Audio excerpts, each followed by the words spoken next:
Yes sir, yes करिए। Sir, करिए। ठीक है। तो हम लोग पढ़ रहे थे गामा सेल, पढ़ना हम लोगों को। इंसुलिन में हम लोग क्या पढ़े थे कि एक्स्ट्रा शुगर हो जाएगा, एक्स्ट्रा शुगर को फैट में कन्वर्ट के लिए इंसुलिन आता है, ठीक है। और ये ब्लड शुगर को रेगुलेट करता है। नॉर्मल हम लोगों का ब्लड शुगर लेवल 80 से 120 mg का होता है। अगर आप फास्टिंग करवाते हैं तो 60 से 80 आना चाहिए, और आफ्टर मील के लिए जाते हैं तो वो 120 से 40 होगा, तो आपका नॉर्मल होता है। तो ये सब हम लोग देखे थे। डिजीज में इंसुलिन लेवल घट जाता बॉडी में, तो नॉर्मल क्या होगा कि आपका शुगर लेवल बढ़ जाएगा, तो आपको डायबिटीज़ मेलाइटस हो सकता है, हो मतलब। और इंसुलिन बढ़ जाएगा यानी कि शुगर घट जाएगा, तो हाइपोग्लिसेमिया हो जाएगा।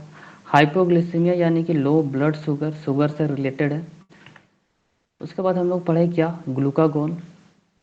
ग्लूकागोन क्या करता है, इंसुलिन को काउंटर एक्ट करता है, ठीक है।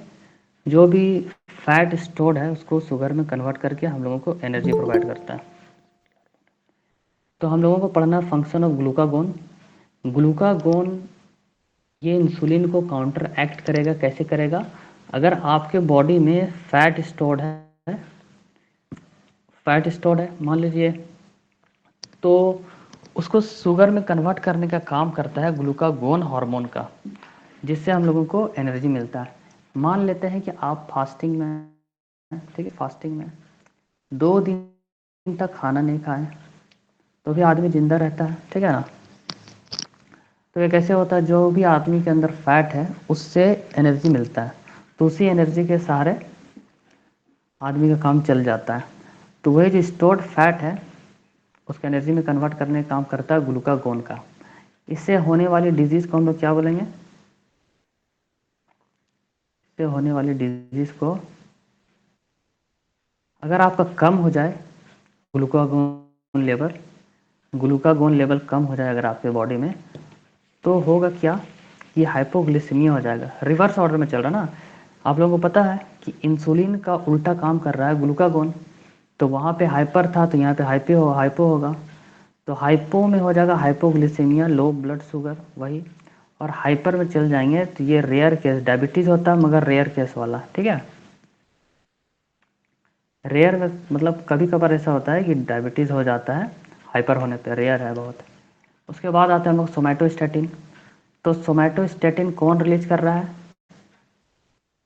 कौन सा सेल कर रहा है, अल्फा हो गया, गामा सेल। बीटा हो गया, गामा सेल हो गया, ठीक है। तो ये जो गामा सेल है ये रिलीज कर रहा है सोमैटोस्टैटिन। हाइपोथैलेमस, अब देखिएगा यहाँ पे सोमैटोस्टैटिन सिक्रीट कौन करता है, ठीक है। तो कौन कर रहा है, हाइपोथैलेमस। अब इसका मेन फंक्शन क्या होता है सोमैटोस्टैटिन का, ये बीएमआर को डिक्रीज करता है। बीएमआर डिक्रीज होगा तो भूख कम लगेगा। बीएमआर का फुल फॉर्म क्या होगा, बेसल मेटाबॉलिक रेट होता है। देखिए बीएमआर को कम करना, इसका मतलब क्या है कि शरीर कम ऊर्जा का उपयोग कर रहा है।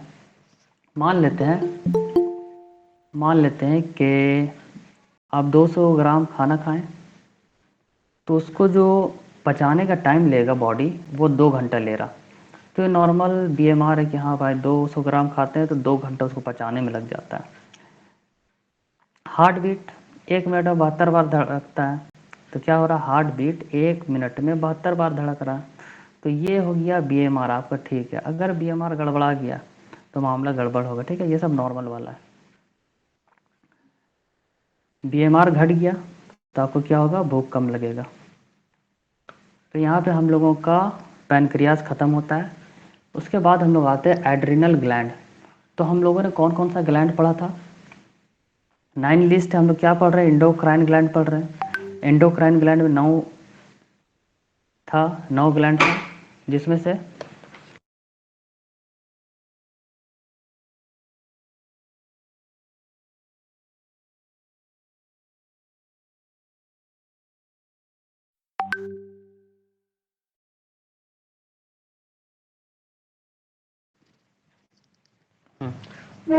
तो जो 7वां नंबर वाला होगा ये होगा एड्रिनल ग्लैंड।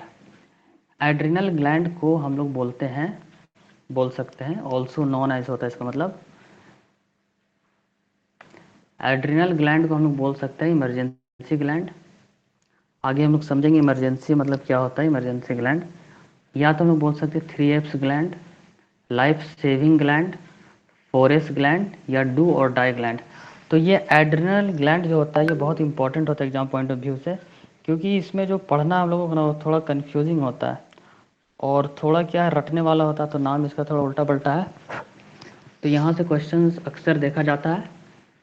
तो एड्रिनल ग्लैंड को इमरजेंसी ग्लैंड के नाम से भी जाना जाता है, 3F ग्लैंड ग्लैंड के नाम से भी जाना जाता है, लाइफ सेविंग ग्लैंड भी कहते हैं और फोरेस ग्लैंड भी कहते हैं। और एक और नाम हो जाए क्या, डू और डाई ग्लैंड होगा। तो इसका पहला पॉइंट जो हम लोग देखें, एड्रिनल ग्लैंड जो होता है किडनी के ऊपर होता है, ठीक है। मान लीजिए मेरा किडनी है, तो किडनी के ऊपर होगा एड्रिनल ग्लैंड, ठीक है। ये किडनी है तो इसके ऊपर होगा एड्रिनल ग्लैंड। तो ये टॉप ऑफ ईच किडनी होता है। Human body has 2 adrenal glands. तो हमारे बॉडी में मानव शरीर में कितना, 2 है अधिवृक्क ग्रंथियाँ, 2 एड्रिनल ग्लैंड्स होते हैं। राइट ग्लैंड इस पिरामिडल होता है, जो राइट वाला होता है वो पिरामिड शेप का होता है, और लेफ्ट वाला होता है सेमी लूनार, जो कि हाफ मून टाइप का होता है। लास्ट वन 4 से 6 ग्राम का होगा, 2 है तो एक जो होगा इसका वजन 4 से 6 ग्राम होगा, और हर एक क्या होगा 4 से 6 ग्राम का होता है। यहाँ पे मेन इंपॉर्टेंट है question exam point of view से ये वाला पॉइंट, और एक हो जाता है ये वाला पॉइंट अपना फर्स्ट नंबर। एड्रिनल ग्लैंड को 2 भाग में बांटेंगे। तो पहला एड्रिनल मेडुला, दूसरा एड्रिनल कॉर्टेक्स। तो हमारा पहला हो जाएगा एड्रिनल मेडुला, दूसरा हो जाता है एड्रिनल कॉर्टेक्स। तो ये होता क्या, ये देखें, ये मान लेते हैं मेरा एड्रिनल ग्लैंड है, ये हो गया एड्रिनल ग्लैंड। तो जो इनर मोस्ट पार्ट होगा इसके अंदर वाला जो पार्ट होगा उसको हम लोग बोलते हैं एड्रिनल मेड्यूला, और जो बाहर वाला पार्ट होगा उसको बोलते हैं एड्रिनल कॉर्टेक्स, ठीक है। तो एड्रिनल मेड्यूला होता है the last and inner most part of the adrenal gland is medulla, वही बात हुआ अंदर वाला पार्ट हो जाता है। यानी कि अंदरूनी भाग को हम लोग मेडुला कहते हैं और बाहरी भाग को हम लोग क्या बोलते हैं, कॉर्टेक्स कहते हैं। ये 2 ठो याद रखना है। अब इसी में हम लोग 1 बाय 1 पढ़ेंगे। सबसे पहले पढ़ेंगे एड्रिनल मेडुला को। तो एड्रिनल मेडुला जो है वो 2 हार्मोन रिलीज करता है। पहला हार्मोन एड्रीनलिन, दूसरा हार्मोन नॉर एड्रीनलिन। अब ये इंपॉर्टेंट हो जाता है, बहुत इंपॉर्टेंट होता है एग्जाम पॉइंट ऑफ व्यू से। जैसे कि हार्मोन हुआ एड्रीनलिन, तो इसी का एक और नाम है, एड्रीनलिन को ही बोलते हैं एपिनेफ्रिन, ठीक है, एपिनेफ्रिन। और एक हो जाता है नॉर एड्रीनलिन, तो इसी को बोलते हैं हम लोग नॉर एपिनेफ्रिन। चाहे तो एड्रीनलिन बोलिए या एपिनेफ्रिन बोलिए या नॉर एड्रीनलिन बोलिए या नॉर एपिनेफ्रिन बोलिए, बात बराबर होगा। ये दोनों का काम एक होता है, इमरजेंसी रिएक्शन, ठीक है। इमरजेंसी रिएक्शन मतलब पहला आता फियर, दूसरा आता फाइट और तीसरा आता फ्लाइट। इसी को हम लोग 3Fs ग्लैंड बोलते हैं, इसी की वजह से इसका नाम पड़ता है 3Fs ग्लैंड। फियर यानी अगर आप अचानक से डर जाते या आपको डर होता है, तो इसमें जो भी भूमिका निभाता है वो होता है एड्रिनल ग्लैंड का, उसमें भी एड्रिनल मेड्यूला का अहम भूमिका होता है। अगर फाइट या फ्लाइट, ठीक है ना, तो ये सब में क्या हो रहा है, आपको एड्रिनल मेडुला का काम होता है। इमरजेंसी रिएक्शन में क्या होता है ना, मान लेते आप डर गए या लड़ झगड़ रहे हैं, ठीक है, तो इसमें हार्ट बीट आपका इंक्रीज हो जाएगा। पहला बात, आप लड़ के आए तो क्या होगा, हार्ट बीट इंक्रीज हो गया, आपको स्वेट आने लगेगा, गूज बम्प आने लगेगा, ठीक है ना। डर गए तो क्या होगा, गूज बम्प आ जाएगा। एड्रीनलिन यानी कि एपिनेफ्रिन को हम लोग इमरजेंसी ग्लैंड भी कहते हैं। इमरजेंसी ग्लैंड किसको हम लोग बोल रहे हैं, इमरजेंसी हार्मोन। देखिए एड्रीनलिन से जो हार्मोन रिलीज होता है उसको बोलते हैं इमरजेंसी हार्मोन, ठीक है, इतना सा। उसके बाद हम लोग आते हैं दूसरी तरफ, जो कि एड्रिनल कॉर्टेक्स। और एड्रिनल कॉर्टेक्स को हम लोग जान रहे हैं कि ये हो जाता आउटर वाला, ये हो गया मेरा आउटर वाला, यानी कि बाहरी हो जाता है। एड्रीनलिन कॉर्टेक्स से 3 हार्मोन रिलीज होगा। एड्रीनलिन कॉर्टेक्स से 3 हार्मोन रिलीज होगा। पहला नाम होगा ग्लूकोकॉर्टिकॉइड्स, दूसरा हो जाता है मिनरलोकॉर्टिकॉइड्स, थर्ड हो जाता है सेक्सुअल हार्मोन। तो देखिए इसको नाम को थोड़ा प्रोनाउंस करना भी थोड़ा टफ हो जाता है, ग्लूकोकॉर्टिकॉइड्स, मिनरलोकॉर्टिकॉइड्स। ग्लूकोकॉर्टिकॉइड से एक हार्मोन रिलीज होगा जिसको बोलते हैं कॉर्टिसोल, या इसको कॉर्टिकोस्टेरोन भी कहते हैं। अगर मेडिसिन आप लोग कभी लीजिएगा मेडिसिन, तो मेडिसिन में जो कंपोजिशन लिखा हुआ होता है ना, वो कॉर्टिसोल, कॉर्टिकोस्टेरोन इसी नाम से आता है, ठीक है। तो ये कौन सा हार्मोन होता है? ग्लूकोकॉर्टिकॉइड्स जो है ये हार्मोन रिलीज करेगा जिसको हम लोग बोलते हैं कॉर्टिसोल, और इसी को हम लोग स्ट्रेस हार्मोन भी कहते हैं। तो स्ट्रेस का पहला एस आ गया हम लोगों के पास, 3S ग्लैंड भी कहते हैं ना। यहाँ से सॉल्ट से दूसरा एस आ जाता है और सेक्सुअल से तीसरा एस आ जाता है, तो इसी को हम लोग 3S ग्लैंड भी कहते हैं। ब्लड शुगर की बात करेगा हम लोग, ब्लड शुगर की बात करेंगे तो कॉर्टिसोल जो है वो हेल्प करता है increase and regulate blood sugar level. तो देखिए ब्लड शुगर को रेगुलेट कौन करता था? पहला हम लोग जानते हैं, पहला रेगुलेट करता था इंसुलिन ब्लड शुगर को। दूसरा रेगुलेट करने वाला आ गया कौन? तो कॉर्टिसोल आ गया। कौन आ गया? कॉर्टिसोल आ गया। तो कॉर्टिसोल भी क्या करता है? ब्लड शुगर को रेगुलेट करता है, लेवल में लाता है। तो यहाँ से 2 पॉइंट बनता है, इंसुलिन तो ब्लड शुगर को रेगुलेट करेगा ही करेगा, दूसरा जो है आपका कॉर्टिसोल भी रेगुलेट करता है। It works with in insulin to maintain constant blood sugar level, ठीक है। उसके बाद ये हो गया स्ट्रेस रिस्पॉन्स। कॉर्टिसोल रिलीज होता है कब? मेरे बॉडी में कॉर्टिसोल कब रिलीज होगा? जब हम स्ट्रेस में आएंगे, बहुत स्ट्रेस होने लगा तो क्या होगा? बॉडी रिलीज करेगा कॉर्टिसोल। इससे क्या होगा? Help the body to get an energy boost, body को एनर्जी मिलेगा and better handle the situation, जिससे क्या होता है कि सिचुएशन को हैंडल करता है। मान लीजिए बहुत स्ट्रेस हो रहा है हमको, बहुत ज़्यादा स्ट्रेस हो रहा, तो बॉडी का काम क्या होगा? कॉर्टिसोल रिलीज करना होगा। कॉर्टिसोल रिलीज करेगा, तो स्ट्रेस से जब आप ओवरकम आइएगा, तो स्ट्रेस से ओवरकम आने के लिए क्या ज़रूरत होगा? एनर्जी चाहिए होगा, तो एनर्जी देगा। इसी का यही काम होता है ताकि सिचुएशन को हैंडल किया जा सके। तो यहाँ से मेनली 2 पॉइंट आएगा कि शुगर लेवल को कौन कंट्रोल करता है? पहला कि इंसुलिन, दूसरा कॉर्टिसोल। कॉर्टिसोल किसके अंदर आता है? तो ग्लूकोकॉर्टिकॉइड्स के अंदर आता है। दूसरा हम लोग देखेंगे मिनरलोकॉर्टिकॉइड्स। तो इस मिनरलोकॉर्टिकॉइड से समझ में आ रहा है कि मिनरल वाला कुछ सेंस होगा। तो ये जो हार्मोन रिलीज करेगा इसको बोलते हैं एल्डोस्टेरोन। एल्डोस्टेरोन इसके अंतर्गत क्या आता है? इसका काम क्या होता है कि ये सॉल्ट को रेगुलेट करता है। सॉल्ट का जो रेगुलेशन का काम होता है वो एल्डोस्टेरोन ही करेगा। अब देखिए सॉल्ट से और बीपी से क्या कनेक्शन होता है ना, जब आपका सॉल्ट रेगुलेट होगा, मान लेता आपका सॉल्ट बॉडी में बढ़ गया तो क्या होगा? आपका हाई बीपी होगा। सॉल्ट घट गया तो लो बीपी होगा। तो सॉल्ट का जो रेगुलेशन होता है वो एल्डोस्टेरोन से इसका कनेक्शन होता है, और इसमें बीपी का रेगुलेशन होता है, बीपी को रेगुलेट करता है एल्डोस्टेरोन। सबसे इम्पॉर्टेंट पॉइंट यहाँ पे यही होगा कि जो एल्डोस्टेरोन है वो directly proportional to body water. मान लेते हैं कि आपके बॉडी में जितना पानी है तो उतना ही ज़्यादा आपके बॉडी में एल्डोस्टेरोन हार्मोन भी है, ठीक है। जितना ज़्यादा एल्डोस्टेरोन है उतना ज़्यादा आपके बॉडी में वाटर है, और जितना ज़्यादा वाटर आपके बॉडी में, सॉल्ट का रेगुलेशन उतना अच्छा है, तो बीपी भी आपका अच्छा है, ठीक है। थर्ड आते हैं हम लोग सेक्सुअल हार्मोन।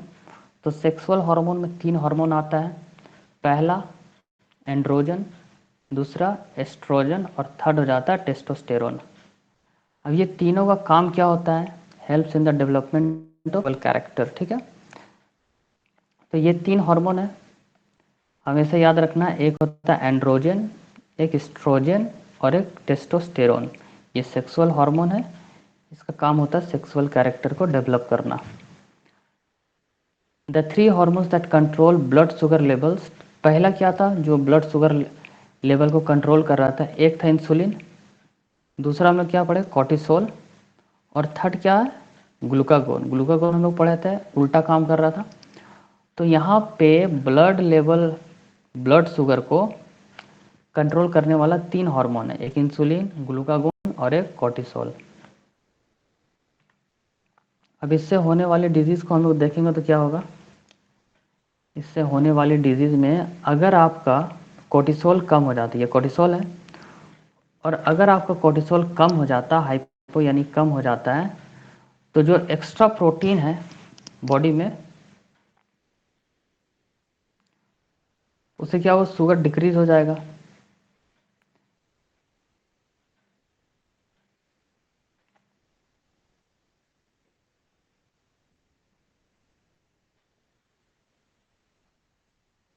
हेलो, आवाज़ आ रही है? यस सर, आ रही है। तो जब ब्लड शुगर शुगर का लेवल बॉडी पे कम होता है तो क्या होता था उसमें बताइएगा? तो हाइपोग्लिसेमिया होता था ना, लो ब्लड शुगर। अभी हम लोग जो पढ़े लो ब्लड शुगर, तो लो ब्लड शुगर का मतलब क्या देखे तो उससे कौन सा बीमारी हो रहा था? तो उससे बीमारी हो रहा था हाइपोग्लिसेमिया। तो हाइपोग्लिसेमिया जहाँ भी आएगा इसको नाम से समझ में आना चाहिए कि हाँ लो ब्लड शुगर वाला केस है। ठीक है। एल्डोस्टेरोन डिक्रीज हो जाएगा। इसमें क्या होगा? जैसे कि आपका कोर्टिसोल कम हुआ, कोर्टिसोल कम हो गया आपकी बॉडी में, कोर्टिसोल कम होगा तो एल्डोस्टेरोन जो है वो डिक्रीज हो जाएगा। एल्डोस्टेरोन का क्या काम होगा? एल्डोस्टेरोन को लेना से, एल्डोस्टेरोन मतलब सॉल्ट, तो यानी कि आपका लो बीपी हो जाएगा। ठीक है। और एल्डोस्टेरोन ज़्यादा हो गया तो क्या हो जाएगा? हाई बीपी हो जाएगा। अच्छा एक बात बताइएगा, जैसे ही आपके बॉडी में सॉल्ट का कमी होता है तो डिहाइड्रेशन होता है ना, सॉल्ट का कमी यानी कि पानी की कमी, ठीक है ना, पानी बॉडी में कम हो गया यानी कि सॉल्ट कम हो गया, सॉल्ट कम हो गया तो आपको क्या हो गया? डिहाइड्रेशन हो गया। डिहाइड्रेशन हो गया तो क्या लेना पड़ेगा? नमक पानी लेना होगा। ठीक है, नमक पानी, चीनी पानी आपको लेना होगा, ओआरएस पीना होगा, तो लो बीपी का शिकार हो जाइएगा। तो इसमें जो एक डिजीज़ होता है कोर्टिसोल के कम होने पे, इसको बोलते हैं एडिशंस डिजीज। ठीक है। एडिशंस डिजीज में क्या क्या आएगा? जैसे कि जैसे ही आपका कोर्टिसोल कम हुआ, एल्डोस्टेरोन घट गया, डिहाइड्रेशन हो गया, तो क्या क्या होने लगेगा? आपको फटीग होगा, आपको एकदम आलस आलस टाइप का लगेगा, लो मूड एंड इरिटेटिबिलिटी हो जाएगा, आप इरिटेट होने लगेंगे, आपका वेट लॉस होने लगेगा, मसल वीक हो जाएगा। ठीक है। तो मसल्स जो वीक होता है ना, इसी को हम लोग क्या बोलते हैं? एडिशंस डिजीज बोलते हैं। दूसरा आता है हाइपर। हाइपर मतलब ज़्यादा। तो इससे जो होने वाला है, एक होता है गायनेकोमास्टिया। देखिए जब भी बीपी बॉडी में हाई हो जाता है, बीपी का लेवल बढ़ जाता है, तो आप लोग अपने देखे होंगे, ये तो नॉर्मल सबके घर में नज़र आ जाता है कि ब्रेन हेमरेज हो सकता है। जैसे ही बीपी जिसका शिकायत है, बीपी का, हाई बीपी का शिकायत है, उसको ब्रेन हेमरेज का बड़ा खतरा होता है। मतलब जब कभी भी नाक से ब्लड आ सकता है, ब्लड आ जाए वही बेहतर है। दूसरा डिप्रेशन में रहेगा, हार्ट अटैक आ सकता है, पैरालिसिस हो सकता है, कुशिंग सिंड्रोम क्या बोलते हैं ना, एक मून फेस स्ट्रक्चर होता है, moon face, buffalo like voice, उसका आवाज़ जो है ना एकदम भैंस की तरह हो जाएगा, थोड़ा भाई भाई करेगा। ठीक है। और फेस जो है एकदम गोल हो जाएगा, मून की जैसा, फूला फूला टाइप का।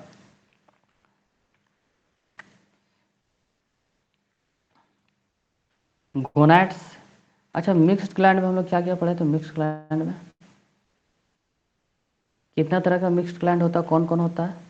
मिक्स्ड पैंक्रियाज, ग्लैंड का नंबर बताइएगा। लीवर और गोनाड करके। हाँ, तो हम लोग इसको याद करने का शॉर्ट क्या लगाए थे ना, कि ये मेरा स्टमक है, पिक्चर माइंड में रहेगा ना तो समझ में आएगा, अच्छा ये मिक्स्ड ग्लैंड है। ठीक है। तो ये मेरा स्टमक था, ये वाला लीवर था, ये क्या था? पैनक्रियाज था। तो ये डक्ट के थ्रू आ रहा था, तो लीवर क्या भेजा? बाइल जूस भेजा। ठीक है। तो मतलब लीवर एक हो गया मेरा मिक्स्ड ग्लैंड, ठीक है ना। पैनक्रियाज क्या भेजा? पैनक्रियाटिक जूस भेजा। ये हो गया मेरा क्या, मिक्स्ड ग्लैंड। और तीसरा क्या था, गोनैड। गोनैड भी क्या था, दो तरह का था, ठीक है। एक ओवरी हो जाता है, दूसरा टेस्टिस होता है। तो गोनैड जो है ये मिक्स्ड ग्लैंड के अंतर्गत आता है। कोई पूछे अगर तो गोनैड हो जाता है मिक्स्ड ग्लैंड। गोनैड दो तरह का होता है, एक होता है ओवरी, दूसरा होता है टेस्टिस। तो ओवरी यानी कि एक सेल, अगर हम लोग एक सेल बोले तो वो ओवरी कहलाता है, ठीक है। और टेस्टिस में स्पर्म होता है। ओवरी में रिलीज होता है प्रोजेस्टेरोन और एस्ट्रोजन, ठीक है। अभी हम लोग तीन सेक्सुअल हार्मोन पढ़े थे, तो एक था एंड्रोजन। क्या क्या था, एक एंड्रोजन था और क्या था, टेस्टोस्टेरोन था। टेस्टोस्टेरोन था, ठीक है ना। सेकेंड वाला क्या था, एस्ट्रोजन। एस्ट्रोजन था। तो यहाँ देखिए जो ओवरी से निकलता है ना, ओवरी में जो बनता है तो वो एक होता है प्रोजेस्टेरोन और दूसरा हो जाता है,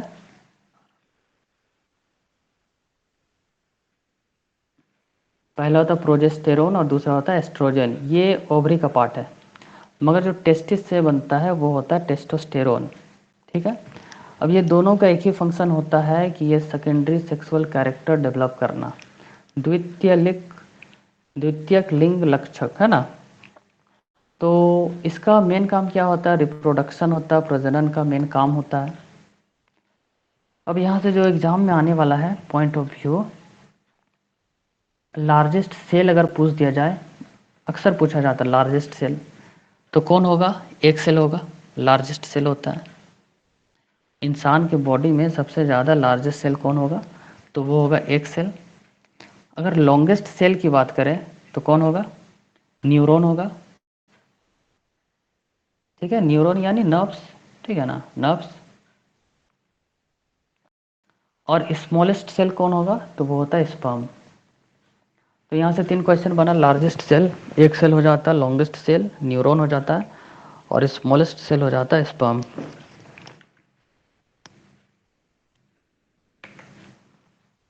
अब इससे डिजीज अगर कमी हो जाए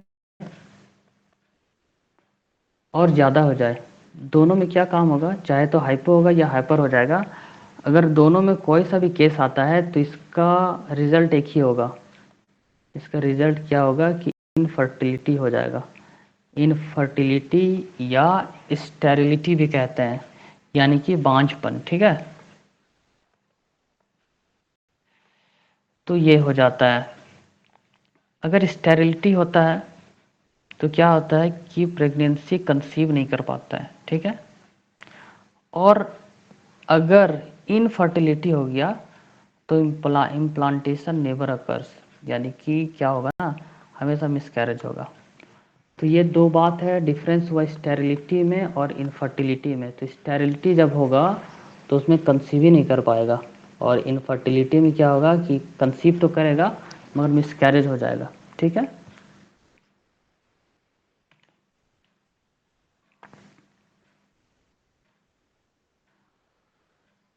पिल, अगर पिल के बारे में हम लोग जानेंगे तो the pill also known as oral contraceptive. जब अब आदमी प्रेगनेंसी नहीं चाहता है तो क्या होता है, पिल्स लेता है। तो पिल्स को हम लोग क्या बोलते हैं, ओरल कॉन्ट्रासेप्टिव्स, यानी कि ओसीएस कह सकते हैं, ठीक है। या इसको हम लोग बर्थ कंट्रोल पिल्स भी बोलते हैं या बीसीएस कहते हैं। अब इसमें मेन क्या है ना कि जो पिल्स होता है उसमें कंटेन होता है एस्ट्रोजन हार्मोन होता है। एक हार्मोन होता है जिसका नाम है एस्ट्रोजन, दूसरा होता है प्रोजेस्टिन होता है। ये टू फीमेल सेक्स प्रोजेस्टेरोन होगा ना। तो ये दोनों क्या है, सेक्स हार्मोन से, मगर किसका, फीमेल वाला है। तो फीमेल में क्या क्या पाया जा रहा था, एक हो रहा था एस्ट्रोजन और एक हो रहा था प्रोजेस्टेरोन, है ना। तो ये दोनों हार्मोन पिल्स में डाला जाता है।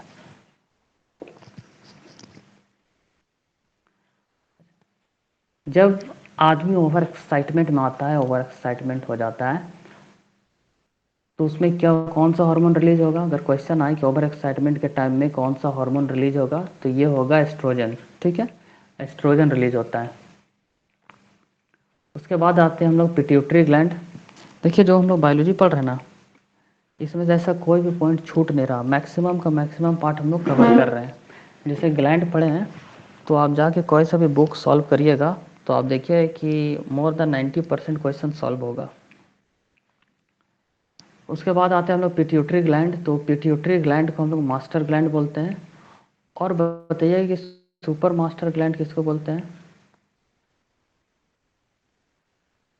Super master gland. Sir sir hypothalamus. Hypothalamus. हाँ, सुपर मास्टर ग्लैंड हम लोग बोलते हैं हाइपोथैलेमस को, और पिट्यूटरी ग्लैंड को बोलते हैं हम लोग मास्टर ग्लैंड। ठीक है, तो पिट्यूटरी ग्लैंड में मैक्सिमम नंबर ऑफ हार्मोन्स होता है, वो भी कितना 13 होता है। तो अगर पूछा जाए मैक्सिमम नंबर ऑफ हार्मोन्स कौन से ग्लैंड में रिलीज होता है, तो वो होगा पिट्यूटरी ग्लैंड। तो उसका नंबर कितना होगा, तो 13 हार्मोन रिलीज करता है। 11 + 2 के कॉम्बिनेशन में करेगा, वो कैसे करेगा हम लोग देखेंगे। तो पिट्यूटरी ग्लैंड को अगर हम लोग देखेंगे तो इसका लोकेशन कहाँ पे होता है, तो इसका लोकेशन ब्रेन में होता है। अच्छा आप लोग बताइएगा, ब्रेन में, हमारे ब्रेन में कितना हार्मोन होता है, कितना ग्लैंड होता है ब्रेन में, नेक के ऊपर? ऑप्शन 1 2 3 4 कितना होता है?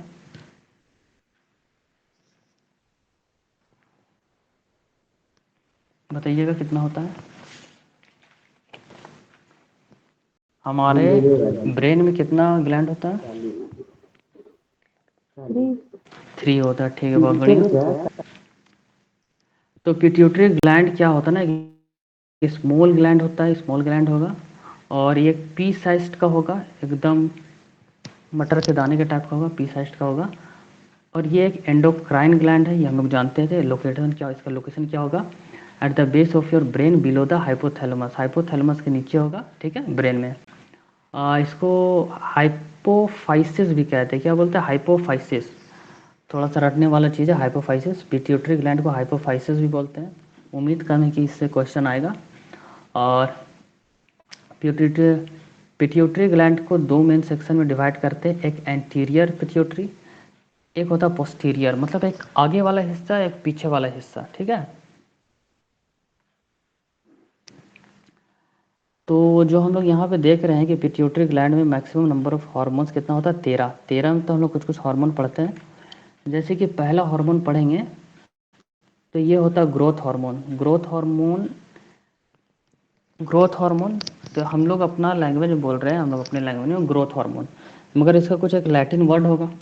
ठीक है, तो इसका जो मेन नाम है, साइंटिफिक वर्ड बोलेंगे तो उसको बोलते हैं हम लोग सोमैटोसिन। ठीक है, तो अगर बात आए सोमैटोसिन, देखिए हम लोग पढ़े हैं सोमैटोस्टैटिन। सोमैटोस्टैटिन हम लोग पढ़े सोमैटोस्टैटिन। बताइए सोमैटोस्टैटिन कौन प्रोड्यूस कर रहा था? Gamma gamma cell. Cell. Gamma cell, ठीक है, गामा सेल कहाँ था, पैनक्रियाज में था। बहुत बढ़िया। मगर बताइएगा अभी जो हम लोग पढ़ रहे सोमैटोसिन है, सोमैटोस्टैटिन और सोमैटोसिन में डिफरेंस है। ठीक है, तो सोमैटोसिन जो है वो उसको काम होता है, उसका काम क्या होगा कि वो ग्रोथ हार्मोन है। इसका दूसरा नाम हो जाएगा ग्रोथ हार्मोन। ठीक है, तो सोमैटोसिन आएगा तो समझना ये ग्रोथ हार्मोन है। इसको हम लोग प्रोटीन हार्मोन भी कहते हैं। चाहे तो ग्रोथ हार्मोन बोलिए, चाहे तो सोमैटोसिन बोलिए, चाहे तो प्रोटीन हार्मोन बोलिए। प्रोटीन लेने से क्या होता है, मसल बिल्ड होता है। इसका फंक्शन क्या होगा, बॉडी हाइट जो है इंक्रीज करना होता है। तो 0 से 21 साल तक आपका बॉडी का हाइट जो है वो बढ़ सकता है। ठीक है, बॉडी का शेप में चेंजेस आना किसका काम होगा, ग्रोथ हार्मोन का होगा। एंटी एजिंग हार्मोन भी बोलते हैं इसको। ठीक है, ग्रोथ हार्मोन को हम लोग एंटी एजिंग हार्मोन भी बोलते हैं।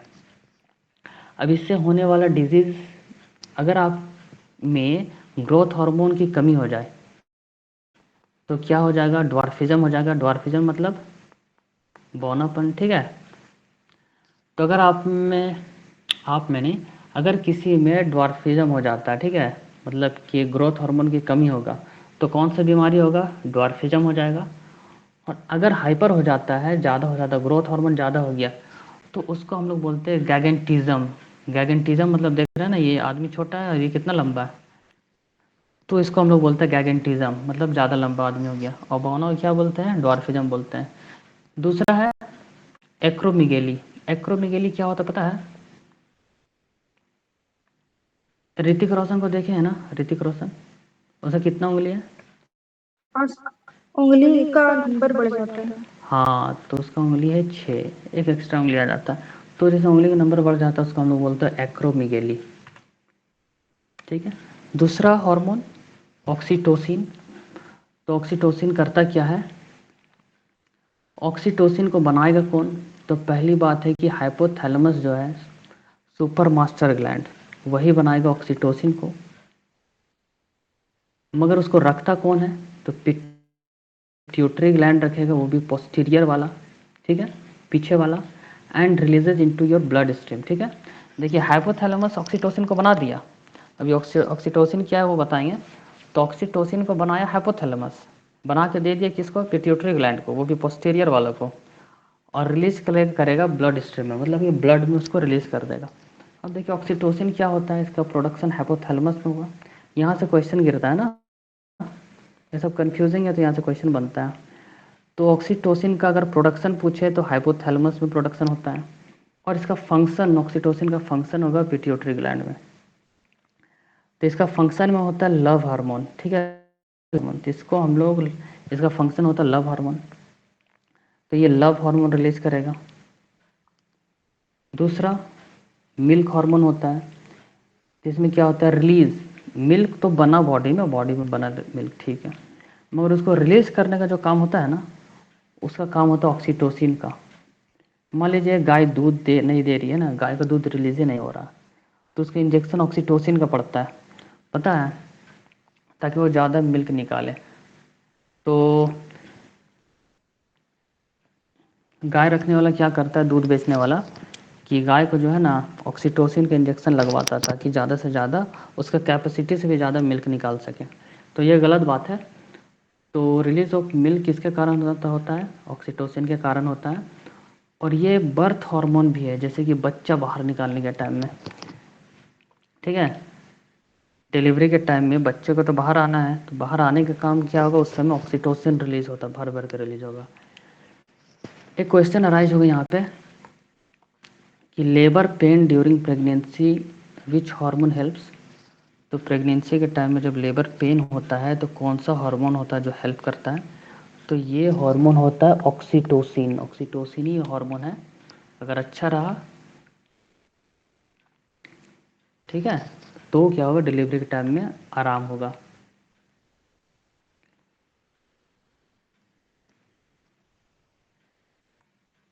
दूसरा तीसरा आता है प्रोलैक्टिन। तो प्रोलैक्टिन ये भी एक हार्मोन हो जाता है।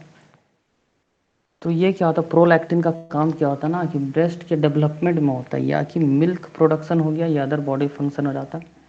जैसे दूध तो बन गया, ठीक है, अब क्या होता है कि उसको निकालना बाहर, तो निकालने के बाहर इसमें कौन सा हार्मोन काम होता है? तो ये करेगा ऑक्सीटोसिन। मगर मिल्क का जो प्रोडक्शन है, प्रोडक्शन करने का काम किसका होगा? तो वो जो हार्मोन होगा इसका नाम होगा प्रोलैक्टिन। यहाँ से भी क्वेश्चन बनता है, दोनों से कंफ्यूज कराता है। तो इसके लिए रिस्पॉन्सिबल कौन होगा? पिट्यूटरी ग्लैंड होगा, ये प्रोड्यूस भी करता है और रिलीज भी करता है प्रोलैक्टिन को, ठीक है। तो prolactin is related to pituitary gland, उसी से उसका संबंध है, पिट्यूटरी ग्लैंड से। उसके बाद आता है एंटी डायूरेटिक हार्मोन, या इसको हम लोग एडीएच बोलते हैं या वेसोप्रेसिन भी बोलते हैं, ठीक है। एंटी डायूरेटिक हार्मोन या वेसोप्रेसिन, या शॉर्ट में एडीएच भी कहते हैं। अब एडीएच नाम का एडीएच है, इसको एग्जाम में शॉर्ट फॉर्म में एडीएच लिख के भी पूछ देता है। तो इसका मेन काम क्या होता है? Regulates water balance and sodium levels in your body, ठीक है। तो अगर वाटर लेवल के एक और क्या भी हम लोग पढ़ रहे थे जो बैलेंस कर रहा था, बताएंगे आप लोग?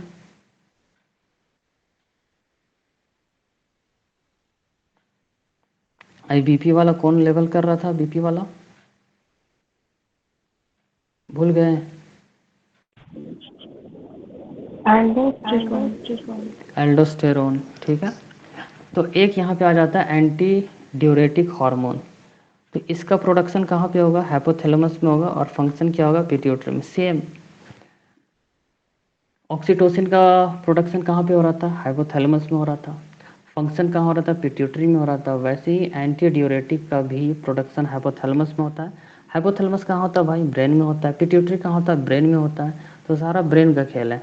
तो प्रोडक्शन हाइपोथैलेमस में हुआ और इसका फंक्शन कहाँ हुआ? पिट्यूटरी में हुआ। अगर आपके बॉडी में एडीएच की कमी हो जाए, एडीएच की कमी होना मतलब यूरिन बार बार आएगा, ठीक है। अगर किसी के बॉडी में एडीएच की कमी हो जाता है तो यूरिनेशन होने लगता, बार बार यूरिनेशन ज़्यादा हो जाएगा। और यूरिन ज़्यादा बनेगा तो शुगर भी बढ़ जाएगा, ठीक है। किसी को जो शुगर हो जाता है तो वो यूरिनेशन बार बार जाता है, ठीक है। तो पता चल जाता है कि इसको शुगर हो गया। तो बार बार टॉयलेट जाना भी अच्छा बात नहीं है। जल्दी जल्दी जल्दी जल्दी 5 मिनट 10 मिनट ऐसे करके जा रहा है तो एडीएच कम हो गया तो इसका रिलेशन हो गया यूरिन से, शुगर लेवल वाला, वाटर बैलेंस वाला। तो इसमें जो ओल्ड एज में एक बीमारी होता है जिसको बोलते हैं टाइप 2 का डायबिटीज़। क्या बोलते हैं? डायबिटीज़ तो है मगर टाइप 2 वाला डायबिटीज़ होता है, ये ओल्ड एज में होता है। तो एंटी ड्यूरेटिक हार्मोन भी पढ़ लिया जिसका दूसरा नाम है वेसोप्रेसिन। इसका काम होता है वाटर को बैलेंस करना या सोडियम लेवल्स को बैलेंस करना अपने बॉडी में। पांचवा होता है कंट्रोलिंग हार्मोन। देखिए कंट्रोलिंग हार्मोन में क्या आएगा? एक आ जाएगा TSH। जिसको भी थायराइड होता है तो वो सबसे पहले जाके TSH का सैंपल मतलब कि जांच करवाता है, ठीक है। तो TSH हम लोगों को जानना बहुत ज़रूरी है। आजकल सबके घर में थायराइड का पेशेंट मिलेगा आपको। तो थायराइड यानी कि TSH मतलब thyroid stimulating hormone. Thyroid stimulating hormone हो जाता है TSH। और TSH स्टिमुलेट्स करता है थायराइड को ताकि थायराइड हार्मोन क्या करे? प्रोड्यूस कर सके, जो कि मैनेज करता है मेटाबॉलिज्म, ठीक है। अब देखिए जो TSH है वो क्या किया? थायराइड हार्मोन को स्टिमुलेट किया था ना। थायराइड को क्या किया? स्टिमुलेट किया ताकि थायराइड हार्मोन रिलीज मैनेज हो सके, ठीक है। तो वो कंट्रोल करेगा किसको? मेटाबॉलिज्म को। और एनर्जी लेवल आपका बढ़ाएगा और नर्वस सिस्टम को कंट्रोल में रखेगा। तो ये सारा खेल किसका हो जाता है? TSH का हो जाता है। TSH का सिंपली कनेक्शन किससे होगा? थायराइड हार्मोन से, ठीक है। दूसरा एड्रीनोकॉर्टिकोट्रोपिक हार्मोन यानी कि ACTH। इसका दूसरा नाम हो जाता है कॉर्टिकोट्रोपिन। नाम बड़ा हार्ड हार्ड है तो इसको उसी के टाइप से याद करने हैं। ऐसे ये वाला इसमें इम्पॉर्टेंट ये वाला हो जाता है। बहुत ज़्यादा बायोलॉजी में हार्ड क्वेश्चन पूछेगा तब ये दोनों नीचे वाला पूछता है, ठीक है। तो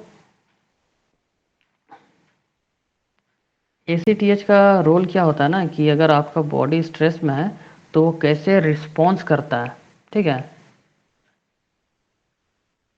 जैसे कि आपका बॉडी में स्ट्रेस और आपको स्ट्रेस लग रहा है तो आपका बॉडी उसको रिस्पॉन्ड कैसे कर रहा है? आपको स्ट्रेस लेना है नहीं लेना है, या स्ट्रेस ले लेना है, ओवरकम करना है। तो इसका सारा खेल होता है ACTH हार्मोन का। तो ACTH का डायरेक्ट कनेक्शन हो जाता है स्ट्रेस हार्मोन के साथ। और स्ट्रेस हार्मोन कोर्टिसोल के साथ भी कनेक्शन में होता है, ठीक है। थर्ड वाला फॉलिकल स्टिमुलेटिंग हार्मोन यानी कि FSH। ये सब हम लोग को कॉमन लाइफ में जानना चाहिए। तो FSH क्या करता है? Stimulates sperm production. किस में? पीपल में असाइंड मेल एट बर्थ, ठीक है। तो FSH क्या करता है? स्टिमुलेट्स करता है यानी कि इन्हांस करता है। क्या करता है? उत्तेजित करता है ना। FSH का काम होता है स्पर्म को का उत्पादन करना, ठीक है। उत्पादन में उत्तेजित मतलब कि इनहेंस करना, स्टिमुलेट करना। और FSH stimulates the ovaries to produce estrogen. तो देखिए FSH क्या कर रहा है ना, स्पर्म बनाने में तो मदद कर रहा है प्लस एस्ट्रोजन को प्रोड्यूस करने में मदद कर रहा है ताकि एग का डेवलपमेंट हो सके। और इस सारे प्रोसेस को हम लोग बोलते हैं गोनाडोट्रोपिक हार्मोन। गोनाडोट्रोपिक हार्मोन, ठीक है। तो FSH क्या हो गया आपका? स्पर्म को तो कंट्रोल कर ही रहा है, दूसरा एस्ट्रोजन को भी कर रहा है, ठीक है। अब हम लोग आता है ल्यूटेनाइजिंग हार्मोन, जिसको एलएच बोलते हैं। तो luteinizing hormone stimulates ovulation in people assigned female at birth and testosterone production in people assigned at male at birth. तो ये क्या होता है कि ओव्यूलेशन के टाइम इसका रिलेशन हो जाता है ओव्यूलेशन के टाइम में, ठीक है।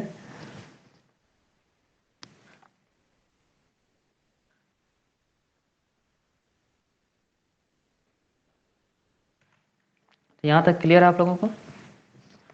बच हम लोग क्या जाता है, ठीक है।